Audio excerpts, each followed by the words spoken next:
Shalom Uberajá. Vamos a continuar con el ciclo de lectura y estudio de la Torá en nuestro año 5783. Hoy con la Perashá Toldo.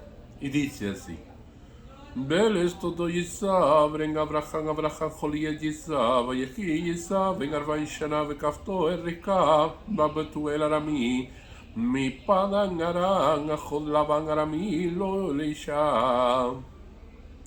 ותען ישא לשן לך אשתו כי יקרה אחי ויטע אלוך השם בתחרפקה אשתו וירוצצו חבני וקרבה ותאמין כן למעשה אנוכי ותלד את השם. Y estos son los descendientes de Isaac, hijo de Abraham. Abraham engendró a Isaac. Y tenía Isaac 40 años de edad cuando tomó a Risca, hija de Betuel, el arameo, de Padán Aram, hermana de Labán el arameo, para sí por esposa.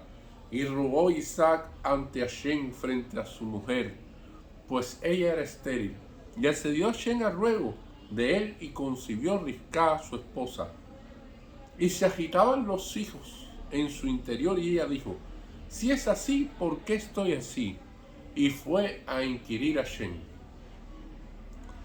Y esta parashá, desde el mismo comienzo, empiezan las preguntas. Y dice: y estos son los descendientes de Isaac, hijo de Abraham. Abraham engendró a Isaac. O sea, aparece dos veces la palabra Abraham, Abraham. Y una de las primeras explicaciones que dan los sabios a esto: ¿por qué escribir dos veces en la Torá que no hay nada de más ni nada de menos la palabra Abraham? Y entonces pareciera, ¿no?, en cierta medida de las explicaciones, dice, como si hay una coma que faltara ahí, hay un punto que falta, que dijera hijo de Abraham, Abraham engendró a Isaac. Y es una de las cuestiones que nos dice el Zohar HaKadosh, en el cual establece de que cuando se habla el nombre de un patriarca, el nombre de una persona, de ahí está la fuerza de esa persona. Y entonces ahí aparece la fuerza precisamente que tenía Abraham, porque era muy fuerte. Es un patriarca que lo vemos, la fuerza que tenía y la descendencia que tenía.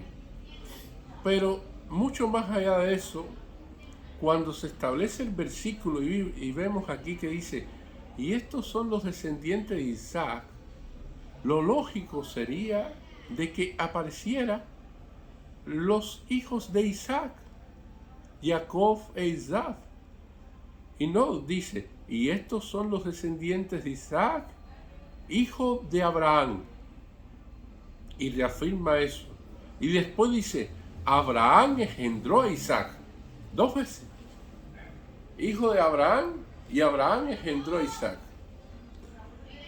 La primera cuestión es que para conocer a Isaac propiamente, tenemos que conocer de dónde proviene Isaac. E Isaac viene de su padre Abraham. Y es una de las cuestiones que nos dicen nuestros sabios, que la educación de los hijos comienza desde que nace. La educación de los hijos viene desde el primer momento que el niño comienza a dar sus primeros pasos, desde que el niño empieza a entender.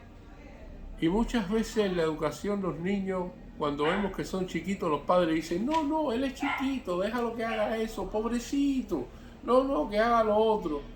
Y esto que usted va dejando de corregir a tiempo, después se convierte en un problema cuando van creciendo. Por eso es importante, desde niños, desde que son pequeños, desde que comienzan a vivir, educar a sus hijos. No vayan a ser como aquella persona que llevó el hijo al rabino cuando ya tenía 10 años. Y le dijo, no, yo quiero que lo eduque. Y el rabino dijo, ya es muy difícil determinadas cuestiones porque ya tiene un camino que ha tomado que es muy complicado. La Gemara nos plantea de Rabí Yoshua ben Hayá, del cual hablaban que bienaventurada era la madre que lo había tenido. Qué bien, que ese Jud tenía la madre de tener un hijo tan grande. Rabí Yoshua ben Hayá era una persona que hasta el propio César de Roma tenía que pedirle audiencia y consejo con respecto a las cosas que hacía, porque tenía una sabiduría tan grande. Y una de las cuestiones que nos explica la Gemara de por qué este niño alcanzó un nivel tan elevado de sabiduría y por qué alcanzó ese alto nivel en la vida, era porque desde que nació la madre lo llevaba a escuchar los shiurim en la sinagoga. La madre le dio una excelentísima educación y aunque no entendiera la mayoría de las cosas que se hablaban allí, algo se le iba pegando y poco a poco fue entendiendo y llegó a tener esa excelente Jomá, ese biná y ese dat, sabiduría, entendimiento y conocimiento, precisamente para llegar a este nivel tan grande que las personas decían, bienaventurada la madre, que ese fue ser la madre de Yoshua ben Hayá. Y esto es una de las cuestiones fundamentales cuando dice hijo de Abraham, o sea, la continuidad de Abraham. De ahí viene, y de ahí viene precisamente el linaje. De ahí viene la continuidad. Pero después dice hijo de Abraham, Abraham engendró a Isaac. Parece redundante. De hecho, la palabra jolit es una palabra que se utiliza más bien para las mujeres, porque son las mujeres las que engendran. Y pone aquí que Abraham engendró a Isaac. ¿Y cuál es la situación? ¿Por qué la Torá reafirma 2 veces lo mismo? Que Isaac es hijo de Abraham y que Abraham engendró a Isaac. ¿Por qué se reafirma tan fuerte esto? Y nuestros sabios explican de que en todas las generaciones existen el Samek Hador. ¿Qué cosa es el Samek Hador? Los burlones de la generación. Existe gente en este mundo para burlarse de todo. Existe gente en este mundo que son los que dicen, mira aquel, mira cómo se vistió, mira cómo hizo esto. Hoy más en día. Hoy las redes y todo están llenos de burlas, de memes, de cosas y se burlan de todas las cosas. Y entonces, ¿qué es lo que pasaba con los burlones de la generación en esta época, la época de Abraham Avinu? La gente venía y decía, mira eso, Abraham Avinu, 100 años, no tiene hijo. Después viene Abimelech, rapta a Sara, se la lleva para su morada. Y que entonces, después que le devuelva a Sara, Sara tiene hijos. ¿De quién es el hijo de Abraham? Y así, Hasbashalom Barminan, la Shonará, hablando mal de toda esta cuestión y tratando por todos los medios de ridiculizar a través de la burla de que Isaac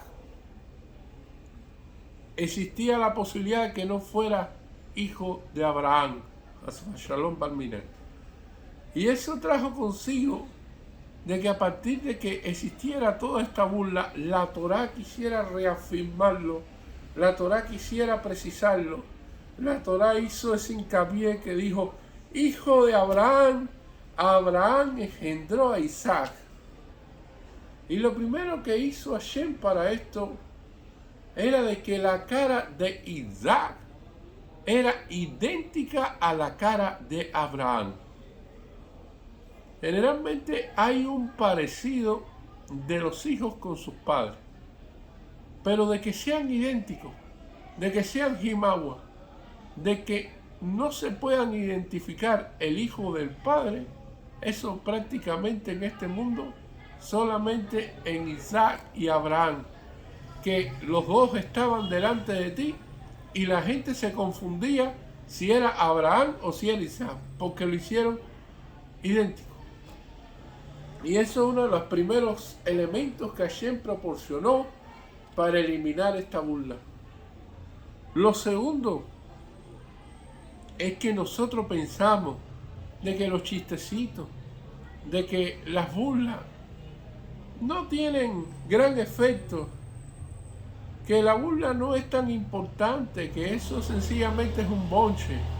Pero no, la burla tiene una fuerza enorme. La burla, el chiste enfría, el chiste quita la fuerza. Tanto así que la Gemara dice, le saluktoja meatojot. Dice, una burla tiene el peso de 100 regaños. Usted puede regañar a una persona 100 veces y eso equivale a una burla. Y es el peso más grande que tiene la burla en sí, porque la risa tiene una fuerza muy grande. Por eso la Torá especifica tanto esta cuestión de que es hijo de Abraham, de que Abraham engendró a Isaac, porque el daño hay que cortarlo desde raíz. Y hoy tenemos más idea de esto que dijo la Gemara en el mundo moderno, porque hoy en día se sabe lo que es el bullying.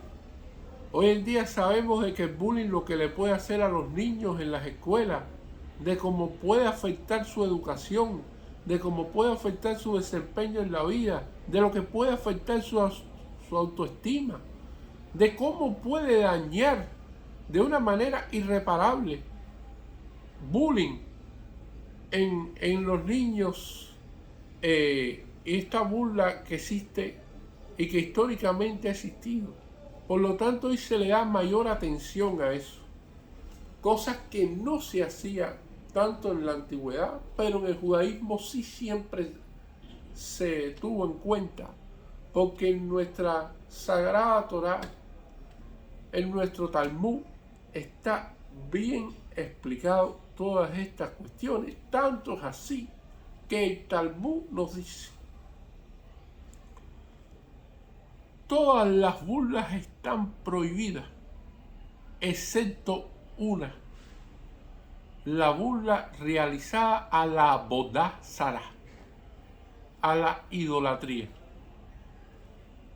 Y eso lo vamos a ver con el propio Abraham Avinu, porque Abraham Avinu, cuando su padre Terah tenía aquel negocio de ídolos y venían las personas a dejarle comida a los ídolos, Abraham a veces botaba la comida, a veces se la comía, a veces se la daba a los animales, y el hombre al otro día venía a reclamar y decir: bueno, ¿y dónde está el plato que yo dejé aquí con la comida? Y Abraham le decía: el ídolo se la comió. Y dice el hombre: no, si esos ídolos no comen, eso sencillamente no hacen nada. Y entonces dice Abraham: y si no hacen nada, ¿para qué usted le sirve un plato de comida? Y entonces vivía burlándose. Tanto fue la burla de Abraham, que Abraham destruyó la mayoría de los ídolos de la tienda de su padre y solamente dejó uno con un palo bien grande. Y cuando el padre le vino a preguntar qué fue lo que pasó aquí, dice Abraham: no, es que el ídolo grande se puso celoso de los demás y le cayó a palo a los otros y lo desbarató. Y solamente el ídolo grande entonces quedó como tal en pie. Tal era así que Abraham desestimulaba a los compradores de ídolos. Venía una persona y decía: no, yo quiero un ídolo fino de oro. Y dice Abraham, ¿y dónde usted lo va a poner? No, yo lo tengo que poner en la casa, bajo una reja, tiene que estar bien protegido, porque si no, imagínate, es de oro, se lo van a llevar. Y dice, ¿y usted quiere rendirle homenaje, pleitesía, adoración a una cosa que usted tiene que guardarla? Porque sencillamente, si no, se la van a robar. Si es algo para que precisamente le dé bendición a usted, no necesita que usted lo guarde, ni que sea, en ese caso, protegido por usted, si él está hecho para que lo proteja usted. Y es usted el que tiene que protegerlo a él. Entonces, teniendo todas estas burlas y todos estos razonamientos lógicos, Abraham, por supuesto, que eliminó en muchos compradores el deseo de comprar y adquirir un ídolo. Y en él se utilizó la burla, que es en lo único que se puede utilizar.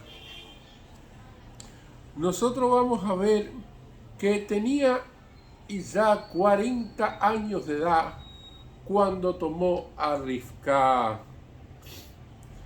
Y es una de las cuestiones interesantes que nosotros vamos a ver aquí, que en ese momento, cuando la que da Isaac, cuando Isaac fue llegado a sacrificar por Abraham, Isaac tenía 37 años, Rivka apenas comenzaba en ese momento a vivir, a nacer.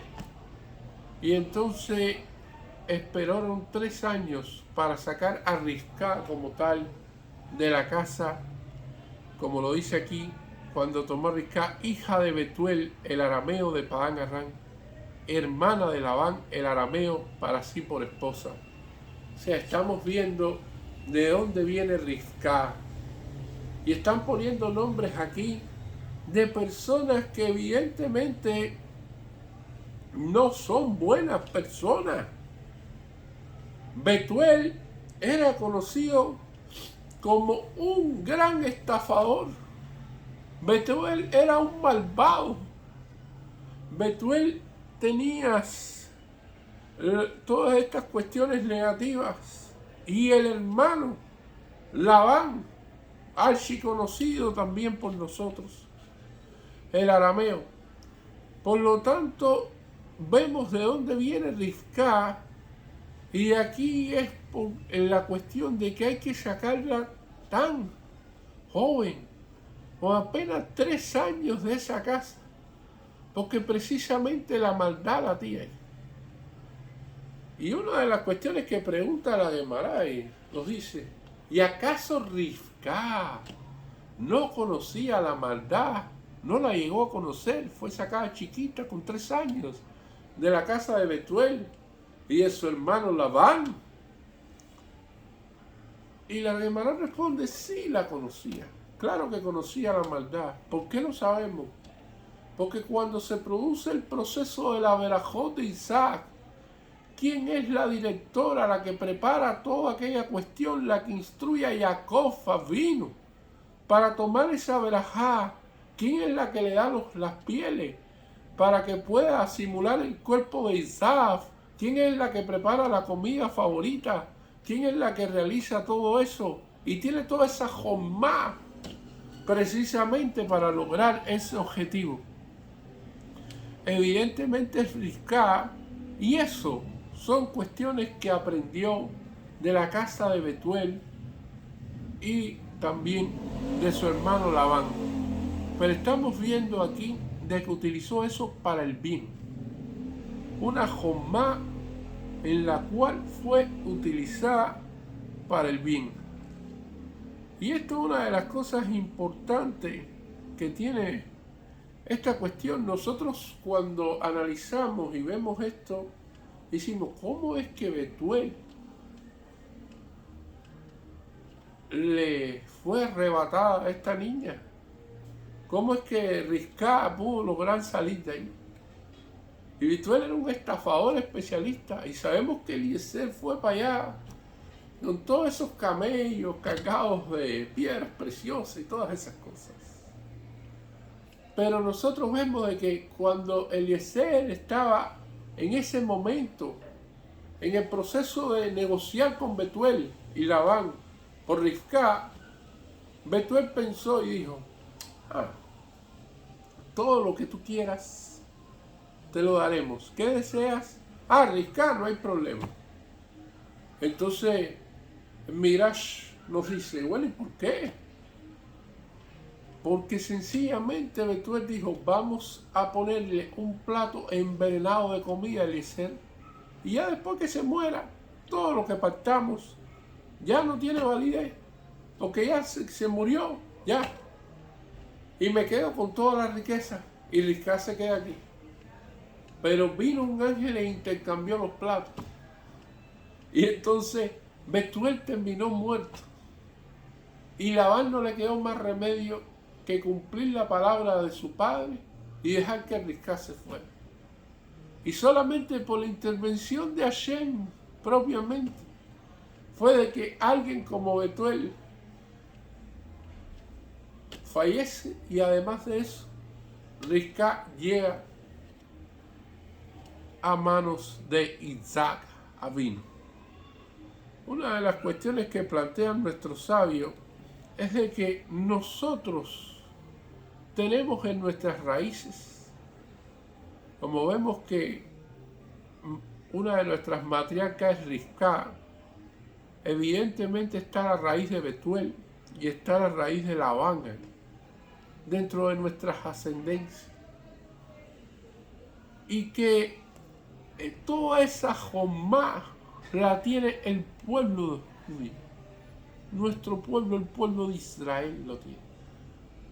Y como bien está dicho, dice, una sabiduría sin Torah lleva a hacer cosas muy negativas.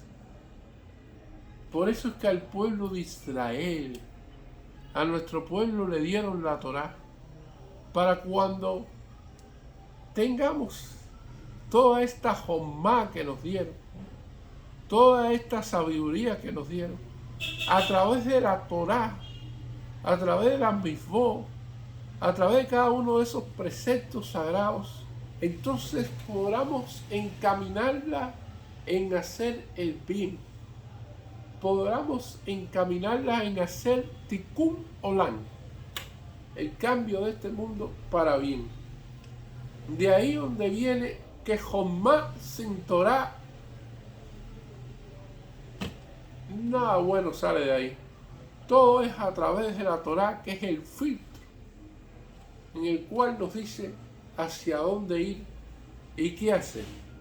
Y así como Aarón a Cohen, cuando vemos que tenía esa jomá, y así reconciliaba a la gente, porque habían dos personas que estaban en maloque, en pleito, en discusión, y le decía a uno, tú sabes que vi al otro que estaba en guerra contigo y que estaba llorando porque quería hacer las paces contigo. Y así le decía al otro y también. Y finalmente lo lograba reconciliar, y precisamente buscaba la paz en Israel. Y eso fue utilizando esta jomá para bien. Nosotros vamos a ver aquí de que por eso va a aparecer toda esta ascendencia de Rivka. Y vamos a continuar, que dice, y rogó Isaac ante Hashem frente a su mujer, pues ella era estéril. O sea, vamos a ver que Rivka no podía tener hijos. Eso es un patrón generalizado en las matriarcas y en todas las sadeques del pueblo de Israel. Vamos a ver que casi todas las personas justas, así todas ellas, Sara, Rivka, Rachel, todas tienen problemas para tener hijos. A Lea le permitieron tener hijos pronto porque no fue a quien Jacob escogió. Y como fue engañado por Labán, precisamente, entonces tenía miedo de que si Lea no hubiera tenido hijos, Jacob no hubiera querido continuar con ella. Por lo tanto, le dio hijo a Lea inmediatamente. Pero nosotros vamos a ver que en sentido general, lo que es Sara, Rivka, Rachel y muchas otras mujeres rectas dentro del pueblo de Israel pasan mucho trabajo para tener hijos. Y precisamente tienen que hacer mucha tefiló y tienen que perfeccionarse, porque esas tefiló valen mucho para Hashem. Tienen un valor muy grande para Dios. Todas estas cuestiones que ellas hacen, y por lo tanto de ahí que pasen tanto trabajo. Nosotros vamos a ver que estos rezos llevan al refinamiento de cada una de ellas. Y estas mismas necesidades que nosotros tenemos a diario nos hacen acercarnos más a Hashem. La Gemara se pregunta, ¿por qué el hombre nace, desde que nace, tiene tantas necesidades? La persona necesita alimentarse, necesita bañarse, necesita descansar, necesita ropa, necesita esto, necesita lo otro. Y entonces todas esas necesidades hacen de que la persona se acerque a Hashem precisamente por toda la necesidad que tiene. Hay un maiser de un niño que es cargado por su padre en una tabla, y el padre lo lleva así en la cabeza con una tabla, y dice el niño, ay, yo no veo a mi padre, ¿dónde está mi padre? Y el niño va cargado en todo momento por el padre, y el padre lo sostiene, y él está encima de la tabla. El padre dice, ah, tú no sabes dónde está tu padre. El padre lo tira de la tabla para el piso. Y entonces el niño llora y dice, ay, papá, ayúdame, porque precisamente después que lo soltó, es que vio al padre al piso. Así muchas veces Hashem nos suelta, Hashem nos pone pruebas, Hashem nos pone dificultades para que precisamente nosotros veamos a Hashem. Porque muchas veces cuando las cosas son fáciles, cuando todas las cosas están resueltas, entonces la gente se olvida un poco. La gente dice, bueno, voy a ir al shul, voy a ir a la sinagoga, nada, si tengo de todo, todo está bien. Pero cuando vienen momentos difíciles, momentos complicados, bueno, ahí entonces la gente se empieza más en Hashem que nunca. Y entonces esas son las cuestiones que nosotros vamos a ver aquí. La expresión es muy interesante porque dice, y rogó Isaac ante Hashem frente a su mujer. ¿Y qué significa esto? ¿Qué significa esta cuestión de que rogó frente a su mujer? Y la cuestión es de que generalmente nos podemos poner de acuerdo con nuestra esposa en determinadas cuestiones. Nos podemos poner de acuerdo con respecto a qué hora vamos a salir para ir a un determinado lugar. Le decimos vamos a salir a las 7, a las 7:15, a veces nos demoramos un poco más, un poco menos, o nos podemos poner de acuerdo en lo que ella va a cocinar hoy, o en lo que podamos tener en esto, pero generalmente entre un matrimonio no se ponen de acuerdo las personas en lo que va a pedir en el rezo cada uno. Generalmente no existe eso. Una persona reza por un lado y el otro reza por el otro, pero ponernos de acuerdo en qué vamos a decir en la tefilá cada uno y en qué vamos a pedirle a Hashem. Y cuando te dice de que Isaac rogó ante Hashem frente a su mujer, significa que los dos estaban haciendo la misma tefilá, los dos pidiendo lo mismo. Estaban pidiendo hijos. En el lugar donde rogaron esto, fue precisamente en el lugar donde ocurrió la Keitá Isaac. Que ahí Isaac, evidentemente utilizando el sehut que tenía, y esta cuestión de todo lo que Hashem le había prometido a su padre Abraham, trajo consigo de que el rezo fuera respondido. Por eso dice, y accedió Hashem al ruego de él, y concibió Risca a su esposa. Por eso dice a ruego de él. porque precisamente fue el ruego de Isaac, aunque los dos rezaron lo mismo. Isaac fue el que se de la que da Isaac, y fue cuando él metió toda esa fuerza, esa geburá, porque si Abraham está caracterizado por el jese, la bondad de tener tantas personas que lo sigan, Isaac está caracterizado por la función de la geburá, o sea, de la cuestión de la severidad, se pudiera decir, precisamente en la manera en que actúa. Y en ese momento Hashem responde al ruego de él y concibe Rivka, su esposa. Y vamos a ver de aquí que aparece la expresión que y se agitaban los hijos en su interior, y ella dijo,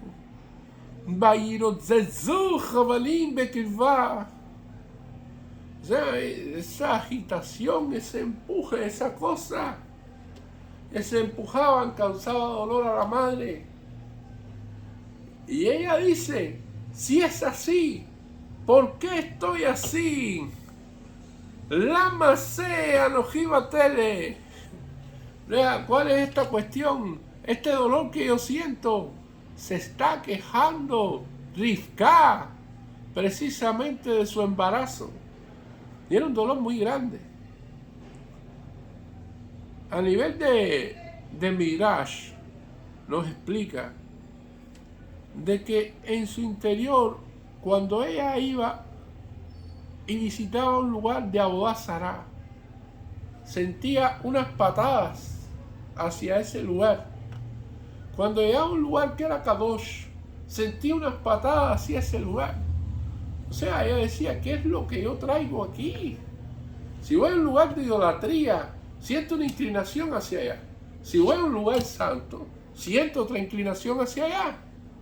Entonces, ¿qué es lo que yo traigo? Alguien que tiene media inclinación para acá y otra inclinación para allá. Una persona que tiene dos formas. Y entonces, esta cuestión se resolvió cuando Hashem le responde a ella de que hay dos naciones en su vientre, dos gobiernos, dos mundos distintos que luchan entre sí. La guerra de Isaac y Jacob no es una guerra personal, es una guerra de mundos, una guerra de naciones, una guerra y una pelea de gobiernos. Y eso es lo que no se entiende todavía. No es una cuestión de una persona, él trae todo un movimiento de una nación. Y evidentemente Isaac nace primero. Debido a estos lamentos que tuvo Rivka, y en ese momento de que Jacob toma el talón de Isaac, está como si fuera una patada, y Rivka, debido a este lamento, se le afectó la matriz y no pudo tener más hijos, porque se lamentó. Es una de las explicaciones que dan nuestros sabios. ¿Y qué sucedió aquí cuando Rivka vio esto? Que ya habían nacido estas dos naciones y era el mundo de contraste que Dios creó. Dios creó ese mundo de contraste de que estaba el bien y estaba el mal. Y es el mundo que existe. Evidentemente, cara, ¿cuál es la grandeza que hubiera podido tener el Saf? Que era, porque muchos se preguntan cómo llegó a ser primogénito, porque el trabajo que tenía que hacer era mucho más grande si hubiera logrado corregirse, si hubiera logrado encaminarse en el buen camino y hubiera vencido el Yeser Araf que tiene adentro. Entonces Esaf hubiera alcanzado un nivel que todos en el mundo hubieran seguido el camino de la Torah y la Mitzvot. Pero no, ese instinto, ese Yetzer Hará lo llevó todavía a ser más bajo de lo que era. Él siguió sus instintos de Yetzer Hará y se convirtió en alguien negativo, evidentemente. Y entonces Jacob no, Jacob ya nació con toda la positividad, Jacob nació con esa tendencia al bien, y ya Jacob tenía todo el camino resuelto. Y esta es una de las cuestiones interesantes. La persona tiene libre albedrío y puede escoger el camino. Puede escoger ser Esav, Shalom, Bambinan, o puede escoger ser Jacob. Así como el faraón de Egipto, que nosotros vemos que los faraones en Egipto lo que tenían en su corona, y que es lo que se ponían aquí en la frente, una serpiente, una cobra. Eso es lo que tenía el faraón de Egipto. Pues así, el pueblo de Israel que escogió ponerse en la frente los tefilín. Porque el pueblo de Israel escogió a Hashem y el faraón de Egipto escogió al Nahash, a la serpiente. Y esa es la cuestión fundamental que estamos viendo aquí en este momento. Bueno, muchas gracias.